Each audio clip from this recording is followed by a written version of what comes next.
The views and opinions expressed in this presentation are those of the producer and those appearing in this show and do not necessarily represent the views of DerryCAM, the town of Derry, or any of its staff or affiliates.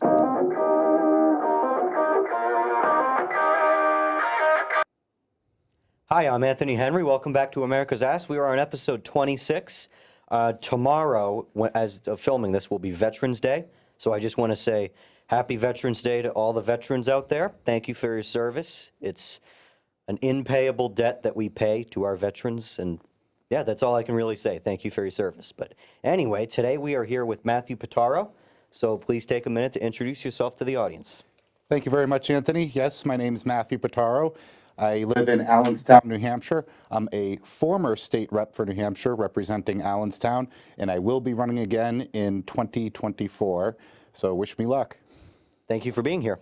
Thank you for having me. So we are going to start with the presidential election. The third debate was the other night, and there were only 5 candidates. It was Vivek, DeSantis, Nikki Haley, Chris Christie, Tim Scott.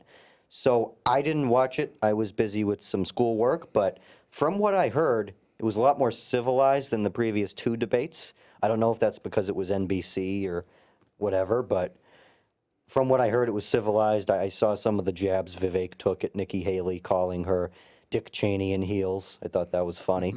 So what are some of your thoughts on the candidates? Well, just like you, Anthony, I also missed the debate. The candidate that I'm supporting, former President Donald Trump, he wasn't there, so I had very little interest in watching this one. I did hear, just like you, on different platforms and social media, some of the tension thrown back and forth between Nikki Haley and Vivek. But ultimately, Donald Trump is going to win the Republican nomination. I agree. As of this point, I don't really think there's any way anyone can take him down unless something big happens. Like maybe he gets actually thrown into jail, like that'll happen. But do you think Trump should be doing the debates, or do you agree with most of his supporters that it's better that he doesn't in case he slips up? Because many people we've had on the show have said it's better that he doesn't do it so he doesn't say anything that could get him in trouble. I really don't know for sure the impetus behind the strategy of not going to the debates, but in Donald Trump's case, he's already very popular. So it isn't necessary for him to introduce himself to the voters at this stage or really convey some of the platforms that he is all about. We all have a very good idea of what he's done, given the fact that he's already served as our president. So one concern I do have about him not showing up is Biden. That's one thing I think people are thinking about. Is Biden going to use this as an excuse to not go to the actual presidential debates between the Republican nominee and most likely Biden? That's too early to tell. I think when it comes down to it, we will see a few debates between President Biden and President Trump. I think that will happen. Do you think Biden will end up being the nominee? Yes, he will most definitely become the nominee. One thing about being president or being a former president is that once you become president, the administration and the party as a whole, they kind of amalgamate into a single entity. So in Trump's case, he's a former president. His administration and the RNC, more or less, are the same entity. So there's a lot of things in place to make the campaign for re-election much easier and much more efficient. Same thing on the other side. So the last 2 debates have been kind of train wrecks. If you've seen some of the clips, moderators did not have a hold on it. And in the new debate, a lot of the candidates that were polling low have been knocked out. I think it's likely that Doug Burgum's going to drop out soon, as will Asa Hutchinson. Who do you think is the most likely to, I guess, be second place? Because with 2016, it was Ted Cruz or what's his face from Ohio, John something. But yes, second place. Tough to say, really. maybe Nikki Haley. Nikki Haley has a lot of great qualities going for her, and she might come out on top. I know DeSantis is a great front runner for second place there, but ultimately it will be Donald Trump winning the nomination. I agree.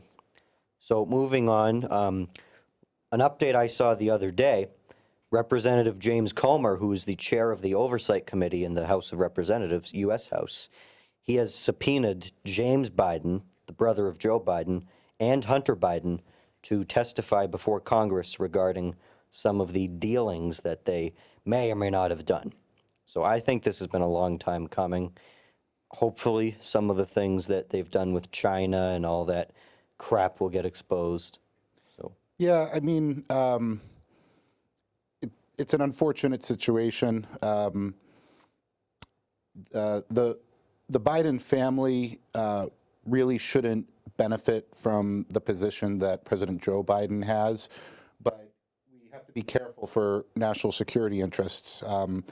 Different entities and different players, they might try to reach out to family members of high-level officials and might have ulterior motives.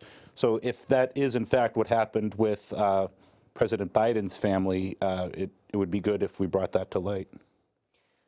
I'm really curious to see what his family would say about him, because I know a lot of people have called the Bidens the biggest crime family in the world, most famous maybe. I'm curious if they'll... Wait, the Bidens? The Bidens. You're not talking about the Clintons, but the Bidens.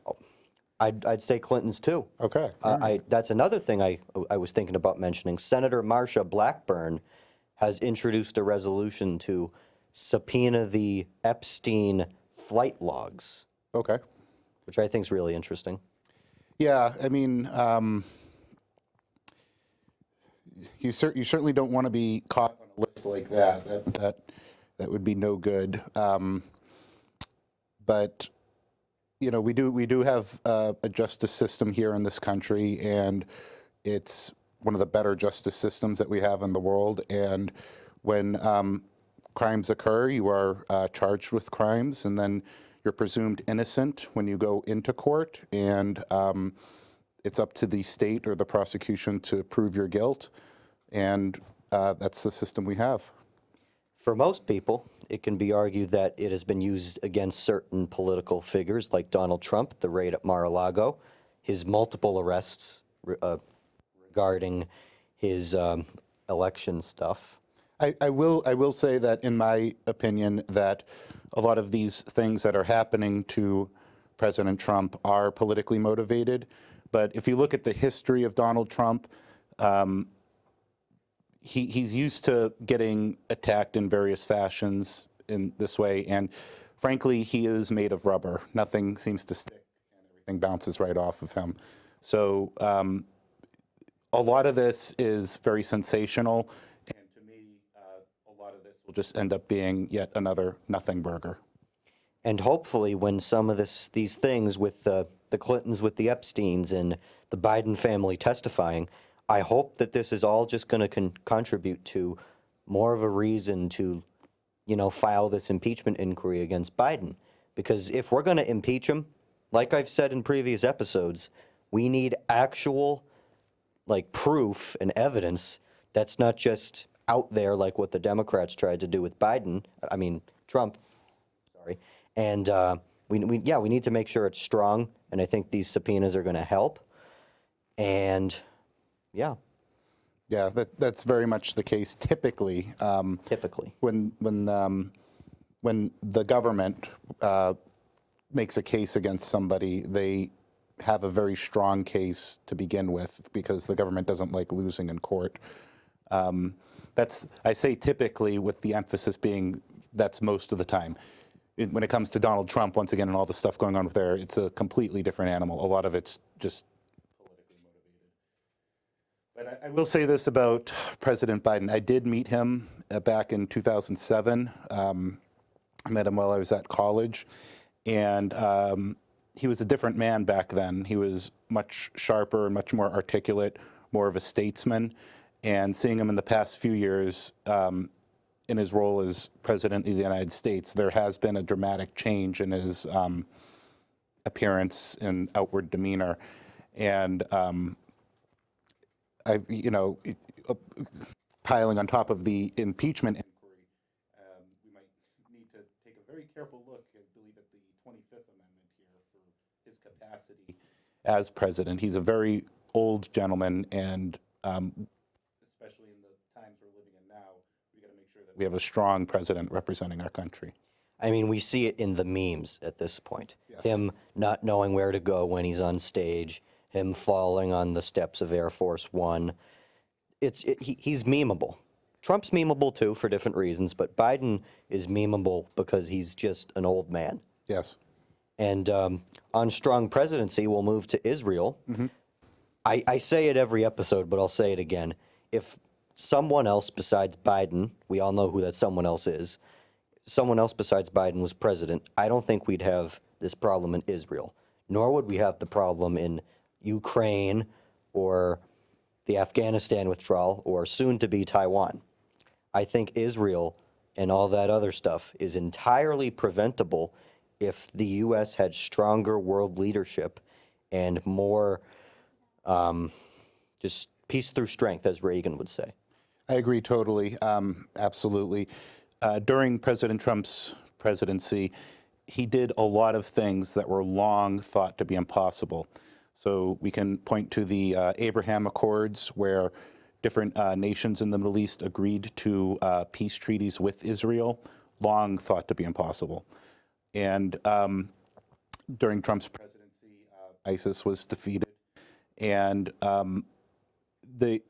he viewed other dictators and other world leaders and other leaders as adversaries. So it was a very good time in American history to be in a good position and have a strong leader to kind of deflect some of the things that some of those other leaders wanted to do. And we can't look back now. We've got to move forward, and in doing so, I support Israel 100%. As do I. And one interesting comment that the guest in the last episode made, Town Councilor Brian Chiricello, his theory was that China and Russia are using Israel to distract from what they're doing with the Ukraine and Taiwan situation. Perhaps. In the case of Ukraine, Ukraine is geographically strategic, so it's a great launching off point for different areas of the Mediterranean in that area, and it's also a hub for that part of Europe for energy production. So Putin invading Ukraine was more of a strategic thing. In the case of China and Taiwan, China holds grudges for centuries, and they weren't happy when Taiwan declared independence. But to that point, yes, when geopolitical politics, you have your finger on the pulse of everything that's going on. So they're going to look at every situation and ask themselves, what advantage can I take given the circumstances? So we've got to have strong leadership, and we've got to have smart, capable people at the highest levels of government to handle these situations. And on the Ukraine thing, as you mentioned, it was a hub. I'd compare that to Cuba in the 60s and 50s with Fidel Castro, and, you know, the communists used that as kind of a scare tactic against the United States because their missiles were all pointing at us. And on China, I think this is kind of an obvious thing, but I'll still say it anyway. It's a good idea if we try our best to stop buying things made in China. Start buying more USA stuff. It's good on our trades. One thing Trump did well, USMCA. Yes, yeah, very much so. USMCA, so US, Mexico, Canada. I'll take your word for it. But the distinction there is that for a long time before Trump, the policy has been something called free trade. Trump's policy was something called fair trade. So it minimizes currency manipulation and other factors, but I'm all for fair trade. So what does free trade do then? Free trade is more of a wild, wild west of international trading going on, and there's a lot less oversight involved with some of the transactions. So we're out of the topics that we had, so now we move on to what you're doing. You're about to enter a re-election campaign against the person who beat you. Plus, you are involved in professional wrestling, which That's right. which is really interesting. So Yes. feel free to start anywhere. Okay, sure, of course. So in politics, I've been active in politics for about 10 years. I started off volunteering for the NHGOP, and then I became a member of my local town committee. At that time, I lived in Bedford, New Hampshire, and in time I became the vice chair of the Bedford Republican Committee, and that was a great time. At that time, the chair had children going through college, so she was away from the committee a lot of the time. So I became more or less the de facto chair in her absence for a lot of the events.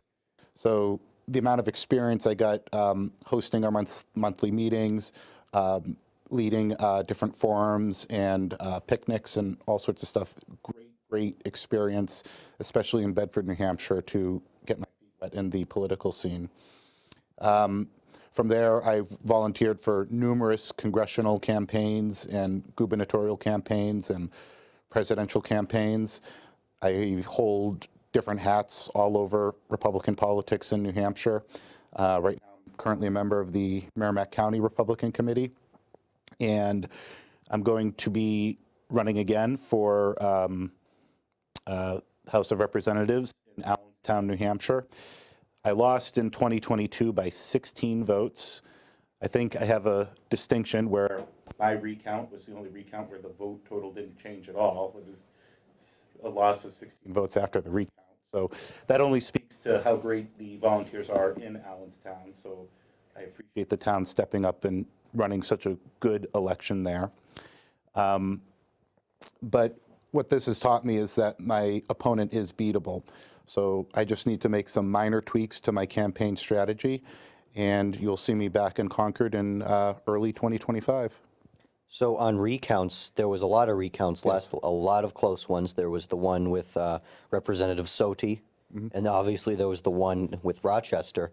I don't know if you heard this yet, but last year it was Chuck Grassley versus Dave Walker in that one. Yes. And it started with Dave winning, then it was a tie, and then in the special, Chuck Grassley won again.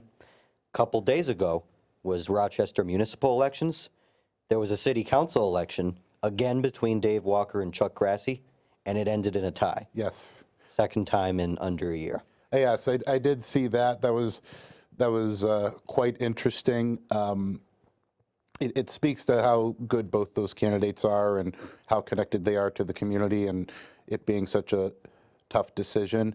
But I also read that I believe one of them also had another tie in a vote in the early 80s for some other position. So I don't know. They say when lightning strikes, it strikes you again after a while. So, but yeah, that was great and interesting to see there.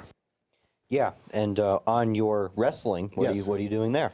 Yes. So for past 2 years, I've been a professional wrestler all over New England, and interestingly enough, my professional name is The Politician. You can actually follow me on Facebook, Twitter, TikTok as PW Politician. After the taping today, I'm actually headed to Dedham, Massachusetts, and wrestling tonight for Northeast Championship Wrestling. And in wrestling, you have to have some sort of persona. And I chose The Politician because it's something I'm very familiar with. My wrestling persona couldn't be the plumber because I don't know anything about plumbing. But with politics, I know all the vocabulary, and it has prepared me so well for being a good performer in that environment. With my experience in politics, I'm used to speaking off the cuff, speaking in front of large groups of people, being articulate. So it's prepared me well for that realm. And yeah, as you said, being like a entertainment performer, it can do you well for politics. Ronald Reagan is a great example. Absolutely. He was an actor. And the McMahons in WWE is another great example.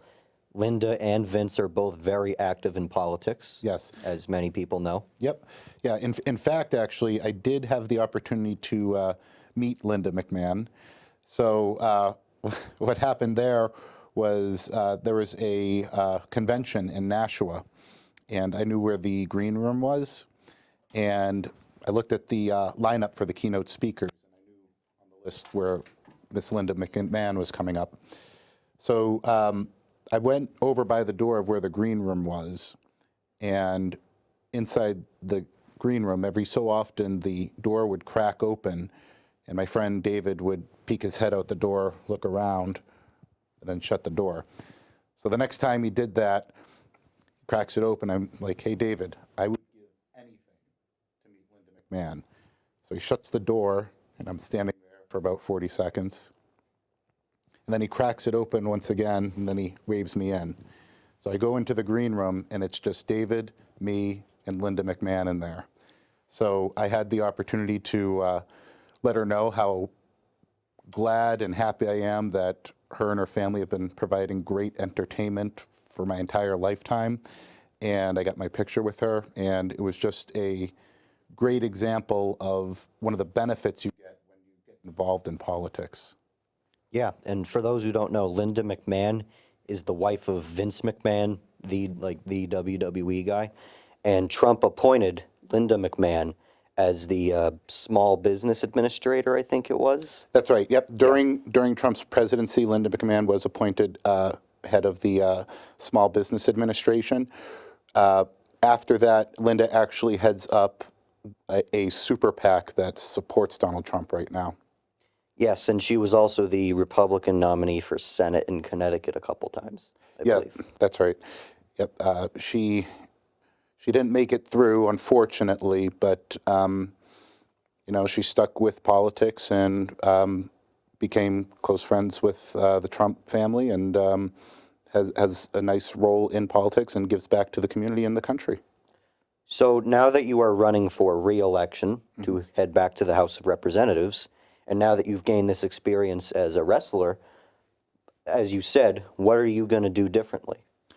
I'm just going to put my nose to the grindstone and work much harder. I'm going to knock more doors. I'm going to make more phone calls. I do need to raise a little bit more money for this one.